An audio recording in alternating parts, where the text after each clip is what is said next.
Hello students, last lecture में हमने relationship देखा था स्टैंडर्ड इलेक्ट्रोड पोटेंशियल और इक्विलिब्रियम कांस्टेंट के बारे में। अभी हम देखेंगे relationship between delta G. Delta G का मतलब क्या होता है, 11 में हमने पढ़ा था, गिव्स free energy change and EMF of cell, that is called as cell potential. तो दोनों के बीच में रिलेशनशिप कैसा है वो देखेंगे। अब उसके पहले कुछ चीज़ें समझ लेते हैं, ठीक है। जैसे पावर का मतलब क्या होता है, पावर इज इक्वल टू क्या होता है, वर्क पर यूनिट टाइम। ठीक, अगर टाइम 1 सेकंड होगा तो पावर इज इक्वल टू कितना हो जाएगा, work. Work is a form of energy, so हम बोलेंगे it is energy per unit time. अब पावर हो सकता है कि इलेक्ट्रिकल पावर हो, है ना, जो हम लेते हैं ना, इतना वैट 10 वैट 5 वैट, इस तरीके से ये इलेक्ट्रिकल पावर हो सकता है। तो ये अगर इलेक्ट्रिकल पावर है तो electrical power is equal to क्या होगा, इलेक्ट्रिकल वर्क और electrical energy per unit time, है ना। तो अगर ये टाइम 1 सेकंड हुआ तो इसका मतलब electrical power is equal to कितना होगा, इलेक्ट्रिकल वर्क और इलेक्ट्रिकल एनर्जी होगा, है ना। अच्छा, तो वर्क जो है ये वाला इलेक्ट्रिकल वर्क, मैं यहाँ पे लिख लेता हूँ, इलेक्ट्रिकल वर्क और एनर्जी जो होगा इज इक्वल टू क्या हो जाएगा, फिर ये होता है potential difference multiplied by charge that is pass. Q मतलब क्या, चार्ज, अमाउंट ऑफ चार्ज पास, और ये हो गया पोटेंशियल डिफरेंस। यही होता है 10th में, इस तरीके से हम देखते हैं, आप फिजिक्स में भी देखते होंगे। तो यहाँ पे ये है चार्ज, ये है पोटेंशियल डिफरेंस, और मल्टीप्लाइड बाय एक्चुअली होता है टाइम, लेकिन टाइम हमने कितना लिया है, 1 सेकंड। तो ये टाइम यहाँ से क्या हो जाएगा यार, देयरफॉर पोटेंशियल डिफरेंस इनटू क्या हो गया, चार्ज हो गया। ठीक, चार्ज। तो यही इसी को यूज़ करेंगे हम यहाँ पे। देखो वही लिखा है कि इलेक्ट्रिकल वर्क जो होता है, इलेक्ट्रिकल वर्क और electrical energy is equal to क्या होगा, इलेक्ट्रोड पोटेंशियल और ईएमएफ ऑफ सेल। इसी को हम कैसे मेजर करते हैं, वोल्ट में ना। वोल्ट में क्या मेजर करते हैं, पोटेंशियल डिफरेंस। तो हमारा ये एक्चुअल में है क्या, पोटेंशियल डिफरेंस ही है, वी ही है। ठीक है, तो इसको हम कैसे बोल रहे हैं, in case of electrode, electrode potential है या फिर ईएमएफ ऑफ सेल है, multiplied by total charge pass through the external circuit. अब इसको समझें कि हमने जो हमारा सेल होता है पूरा कंप्लीट, ये 2 हाफ सेल, इसको हमने कनेक्ट करवा दिया। ठीक, कनेक्ट करवा दिया। तो कनेक्ट करने के बाद यहाँ पे, यहाँ से एक साइड से दूसरी जगह पे, इस साइड में जैसे इलेक्ट्रॉन का क्या होगा, फ्लो, क्योंकि ये कैथोड है और ये क्या है, एनोड है। यहाँ से यहाँ क्या फ्लो होगा, करंट। ठीक, तो इस केस में यहाँ पे ये जो है, यहाँ पे रिएक्शन हो रही है इन दोनों के बीच में, और यहाँ पे रिएक्शन हो रही है इन दोनों के बीच में, इलेक्ट्रोड और इलेक्ट्रोलाइट के बीच में, जो आयन है उसके बीच में। तो ये जो रिएक्शन हो रही है इसके कारण इलेक्ट्रॉन का क्या हो रहा है, एक्सटर्नल सर्किट, मतलब ये जो वायर है इसमें क्या हो रहा है, इलेक्ट्रॉन का फ्लो। अब इलेक्ट्रॉन मतलब क्या, निगेटिव चार्ज है, तो हम बोलेंगे कि निगेटिव चार्ज का क्या हो रहा है, फ्लो। तो इस निगेटिव चार्ज के फ्लो के लिए जो भी एनर्जी लग रही है यहाँ पे, है ना, वही हमारी क्या है, इलेक्ट्रिकल एनर्जी है।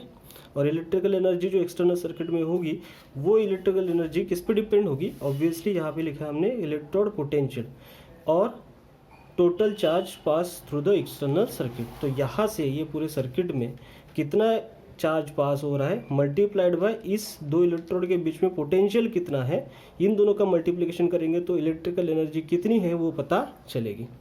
बराबर है, ठीक। तो इसी का यूज़ किया हमने इलेक्ट्रिकल वर्क और एनर्जी को डिफाइन करने के लिए। अब इसको क्यों हमने डिफाइन करना पड़ा ये सारी चीज़, तो यहाँ पे देखें कि जैसे ये चार्ज पास होगा इसमें से, एक्सटर्नल सर्किट में से, तो यहाँ पे कुछ वर्क होगा। बराबर है। अब ये वर्क कौन कर रहा है, जो हमारा यहाँ पे सेल है, ये वाला, तो ये हमारा 2 हाफ सेल मिला के क्या हुआ, एक सिस्टम बना, है ना। और ये सिस्टम वर्क कर रहा है कहाँ पे, एक्सटर्नल सर्किट में। तो system is doing work on surrounding. System जो है सराउंडिंग पे क्या कर रहा है, वर्क कर रहा है। ठीक है, तो सिस्टम जब सराउंडिंग पे वर्क होता है तो वर्क क्या हो जाता है, नेगेटिव। ये हमने देखा था थर्मोडायनेमिक्स में कि system, when system perform works on the surrounding, work is negative. अगर सराउंडिंग सिस्टम पे वर्क करता तो क्या हो जाता, वो पॉजिटिव होता। तो यहाँ पे जो ये सिस्टम वर्क कर रहा है सराउंडिंग पे, तो ये क्या हुआ, नेगेटिव। तो इसी वर्क को हम डिफाइन करते हैं कि ये एग्जैक्टली वर्क कैसा है। तो यहाँ पे ये जो इलेक्ट्रिकल वर्क हो रहा है, ये मैक्सिमम वर्क होगा if charge is pass reversibly, क्योंकि हमें पता है कि वर्क जो होता है वो 2 टाइप का होता है, रिवर्सिबल एंड इरिवर्सिबल। और रिवर्सिबल और इरिवर्सिबल में जो रिवर्सिबल वर्क होता है वो ज़्यादा होता है ना, एज कम्पेयर टू इरिवर्सिबल। तो ये जो हमारा पूरा एक्सटर्नल सर्किट है या फिर जो हमारा सेल था, इस सेल को अगर ज़्यादा वर्क करना होगा तो वो चार्ज को रिवर्सिबली पास करना पड़ेगा थ्रू द एक्सटर्नल सर्किट, तभी हमें क्या मिलेगा, मैक्सिमम वर्क। ठीक, तो अभी के लिए आप ये देख लो कि मैक्सिमम वर्क कब मिलेगा, जब चार्ज हम पास करेंगे reversibly through the external circuit. तो ये जो यहाँ पे इलेक्ट्रिकल वर्क हो रहा है ये मैक्सिमम वर्क होगा। ठीक है, एंड दिस वर्क जो है डिपेंड किस पे होता है, electrode potential that is EMF of cell, जिसको हम वोल्ट में रिप्रेजेंट करते हैं, multiplied by charge pass through the external circuit. So the जो वर्क है ये वाला यहाँ पे, ये work maximum is equal to क्या है, number of electron that is pass multiplied by Faraday's constant, और ये है हमारा EMF of cell that is electrode potential multiplied by यहाँ पे क्या है, ये चार्ज पास। तो W max that is work max is equal to क्या हुआ, NFE of the cell. Thermodynamics के हिसाब से हमें पता है कि फ्री एनर्जी जो होता है दैट इज डेल्टा जी, वो होता है maximum work that can be done perform by the system during a particular process. क्योंकि जब मैं आपको एक्सप्लेन कर रहा था फ्री एनर्जी चेंज के बारे में, तो उस टाइम पे मैंने आपको बताया था कि डेल्टा जी जो होता है that is nothing but a network. मैंने आप याद होगा आपको कि ये इसेंशियल होता है, इतना ज़रूरी हो, इतना सिस्टम करना चाहती है दैट इज डेल्टा एच, लेकिन जो एंट्रोपी चेंज होता है वो नॉन इसेंशियल वर्क है, या फिर हम उसको बोलते हैं फालतू वर्क बोला था, है ना। और दोनों का डिफरेंस हमने क्या लिया था, नेटवर्क। तो यही हमारा क्या है, डेल्टा जी। तो ये हमारा नेटवर्क है। तो डेल्टा जी अगर नेटवर्क है, यहाँ पे हमारा फ्री एनर्जी चेंज जो हमारा अगर नेटवर्क है, तो ये हमारा क्या हुआ, डब्ल्यू मैक्स ही हुआ। अगर प्रोसेस जो होगी रिवर्सिबल होगी तो रिवर्सिबल ही लिया है हमने। तो रिवर्सिबल प्रोसेस में maximum work is equal to क्या हो जाएगा, net work that is called as free energy change. ठीक, तो ये जो फ्री एनर्जी चेंज है दैट इज इक्वल टू हुआ W max. In a cell work is done on surrounding, ये मैंने अभी बात करी कि वर्क जो है सराउंडिंग पे हो रहा है, by which electrical energy flow in a external circuit. हमने इसकी बात कर ली, एक्सटर्नल सर्किट में इलेक्ट्रिकल एनर्जी जो फ्लो हो रहा है इस वर्क के कारण, क्योंकि हम चार्ज को पास कर रहे हैं, इलेक्ट्रॉन्स को फ्लो हो रहा है वहाँ पे। देयरफॉर यहाँ पे देखो हमने क्या लिया, ऊपर W max is equal to NFE cell, ठीक। लेकिन ये जो है W max that is equal to कितना है हमारा, फ्री एनर्जी चेंज। लेकिन ये क्या है, नेगेटिव। नेगेटिव क्यों लिया, क्योंकि रिवर्सिबल है, और ऊपर से ये क्या है, सिस्टम सराउंडिंग पे वर्क कर रहा है, तो इसलिए क्या लिया है, नेगेटिव। ठीक, तो ये यहाँ पे जो डेल्टा जी है जो कि हमारा डब्ल्यू मैक्स है, तो डब्ल्यू मैक्स की जगह यहाँ पे अगर मैं डेल्टा जी रख दूंगा, ठीक है, तो ये निगेटिव डेल्टा जी हो जाएगा। ठीक है, और इस निगेटिव डेल्टा जी का निगेटिव अगर इस साइड में ट्रांसफर कर दूंगा, मतलब यहाँ पे मान लो कि डब्ल्यू मैक्स की जगह पे ये वाला अगर मैं लिख दूँ यहाँ पे डेल्टा जी, ठीक है, लेकिन डब्ल्यू मैक्स तो क्या है, निगेटिव है, तो यहाँ पे मुझे क्या लगाना पड़ेगा, निगेटिव डेल्टा जी।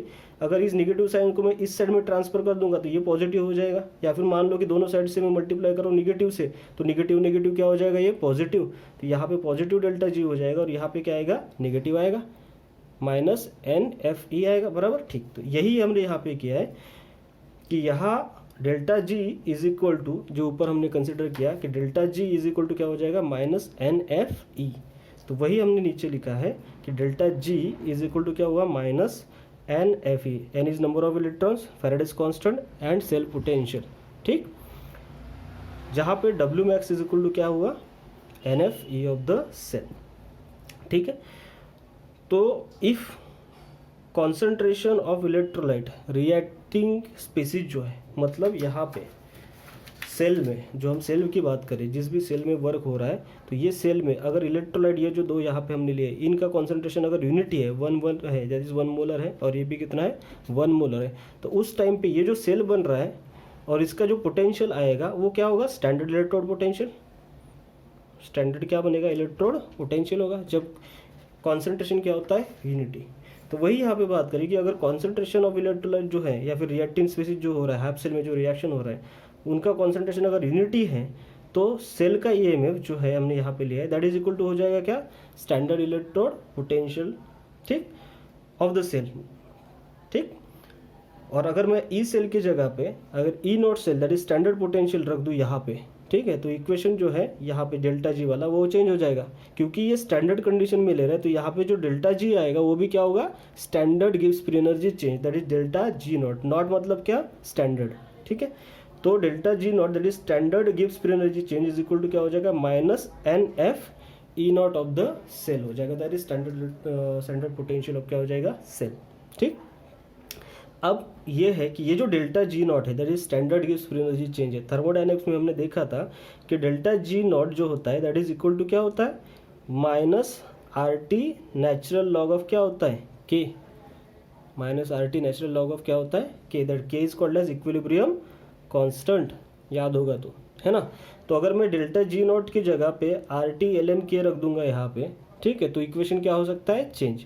हमें क्या मिल सकता है यहाँ से, ई नॉट ऑफ द सेल मिल सकता है, ठीक है। तो इसको देखते हैं कि ये वैल्यू डेल्टा जी नॉट की अगर मैं यहाँ पे पुटअप करूँगा तो क्या होगा। अच्छा, इसको चेंज कर सकते हैं, नेचुरल लॉग जो है इसके जगह पे हम क्या लगा सकते हैं, लॉग लगाएंगे। लॉग लगाएंगे तो इसको मल्टीप्लाई करेंगे 2.303 से, तो ये हो जाएगा माइनस 2. यहाँ पे minus 2.303 R T log of क्या हो जाएगा, के, आर टी लॉग ऑफ क्या हो जाएगा, के, ठीक। तो ये वैल्यू अगर डेल्टा जी नॉट की अगर पुटअप कर देंगे, देखो नीचे लिखा भी है मैंने कि हमें पता है delta G not is equal to minus 2.303 R T log of क्या है, के है। तो ये वैल्यू डेल्टा जी नॉट की अगर मैं यहाँ पे रख दूंगा तो ये इक्वेशन जो है चेंज हो गया, ऐसे बनेगा, that is minus 2.303 log of K is equal to ये बचा हुआ portion that is minus N F E not of the cell. Minus minus क्या हो जाएगा, कैंसिल हो जाएगा। अगर मुझे E not of the cell चाहिए होगा तो एन एफ को मैं इस साइड में ट्रांसफर करूंगा तो ई नॉट ऑफ द सेल क्या हो जाएगा, 2.303 आर टी लॉग के डिवाइडेड बाय क्या आएगा, एन एफ, डिवाइडेड बाय क्या आया, एन एफ। तो हमें इस इक्वेशन से क्या पता चल सकता है, standard electrode potential of entire cell, provided आपको ये पता हो के, दैट इज इक्विलिब्रियम कांस्टेंट, ठीक है। तो इस तरीके से है ये वाला इक्वेशन बनता है। तो आपको याद क्या रखना है, ये वाला delta G is equal to N F E of the cell, या फिर ये वाला स्टैंडर्ड वाला, और तीसरा ये वाला, क्योंकि डायरेक्ट क्वेश्चन इस पे ऑब्जेक्टिव के भी आते हैं कि भाई रिलेशन बताओ which of the following relation is correct में, ठीक। आगे चल के ये जो हमने यहाँ पे लिया है ये वाला, इसको मॉडिफाई कर सकते हैं। अगर ये टेम्परेचर जो है यहाँ पे अगर ये 298 हुआ केल्विन, मतलब 25 डिग्री सेल्सियस हुआ, तो ये 2.303 आर मतलब 8.314, 298 फैराडेज कांस्टेंट की वैल्यू हमें पता है ना, 96485 लेते हैं, या फिर कहीं कहीं पे 96500 राउंड फिगर करके भी दे देते हैं। तो 96485 अगर वैल्यू लिया हो तो, और इसको कैलकुलेट किया तो कितना आता है वैल्यू, 0.0591, ठीक है ना। तो ये वैल्यू अगर रखेंगे तो इक्वेशन चेंज हो जाएगा, और इक्वेशन चेंज होकर ये बनेगा यहाँ पे, ये क्या आया, E not of the cell is equal to 0.0591 log of K divided by क्या आया, एन, सीधा कैलकुलेटर, ठीक। तो ये है relation E not of the cell और इक्विलिब्रियम कांस्टेंट के बीच में। ये हमने पहले भी देखा था लास्ट लेक्चर में, और अभी जो हमने रिलेशन देखा वो किसके बीच में देखा है, डेल्टा जी या फिर डेल्टा जी नॉट और सेल पोटेंशियल के बीच में, ठीक है। फॉर्मूला आपको याद रखना है। एक क्वेश्चन इसके ऊपर का करते हैं।